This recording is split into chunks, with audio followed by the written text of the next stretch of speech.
Yeah.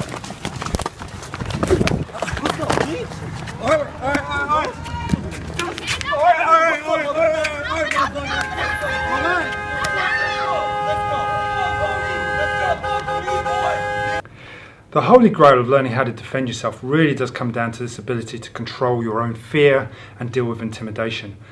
But it's the holy grail because if you can train to prepare for violence, then essentially you could argue that you could defend yourself. But the truth is, you can never really prepare for violence within an academy, within a Kwoon or within a boxing gym or what have you, because the level of the intensity of it's not going to be real.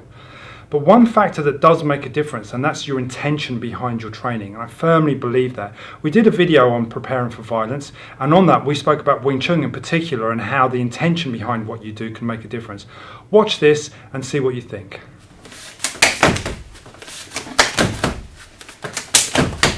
So, what's the point that I'm proving?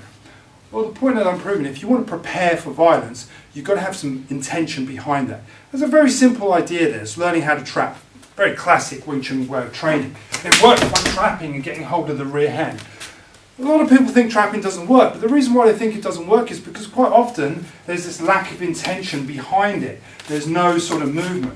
What George will tell you is that when I go for the first move, what do? What happens to you? Flinch. You flinch and you tense up, don't you? Yeah. So as he tenses, 1, 2, 3, I actually use that tension against him to trap him.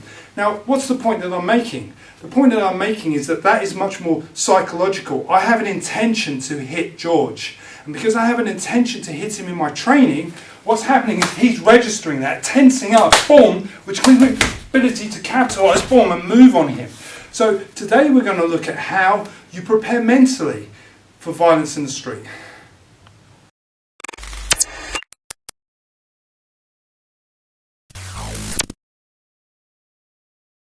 So it's about intention. Well, what is intention? Well, intention is to put effort into behind what you do.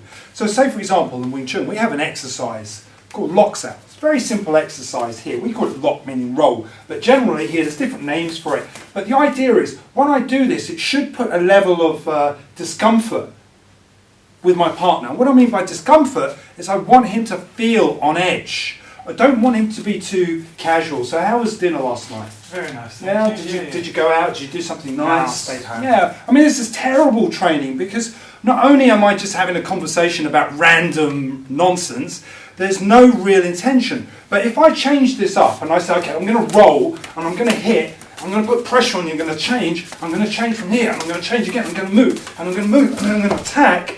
You see, it's very different, isn't it? Very focused. It's very, because all of a sudden there's that sense of alertness and there's a little bit of anxiety. I don't want to say anxiety because, you know, my partner's scared. It's more that he's back to this. I've got intention and therefore it's creating focus. But that focus is alertness, and alertness is really what we want to try to recreate. So it doesn't matter what you do. You could be hitting pads, you could be punching, you could be kicking, you could be working boxing combinations. The point is, whatever exercise you're doing and whatever martial art that you're doing, it should have a sense of discomfort. That's the easiest way of describing it. A sense of challenge. You should feel like you have to rise to the moment. If you don't feel like that, if you don't walk into a dojo, a Kwoon, a boxing gym, an MMA centre, whatever, and feel like, right, okay, I've got to work, then how are you going to defend yourself when someone walks up to you and wants to punch you in the face? Because we want to be able to work with this performance versus arousal and keep to this optimum point. So you can't be too scared, but then you can't be under aroused. You can't be discussing dinner last night and, you know, what was on TV. It was, TV was great, wasn't it? Not here in London, it's not, no. But generally speaking, it's terrible actually, isn't it? But generally speaking, it's about how well you train, not the martial art that you do.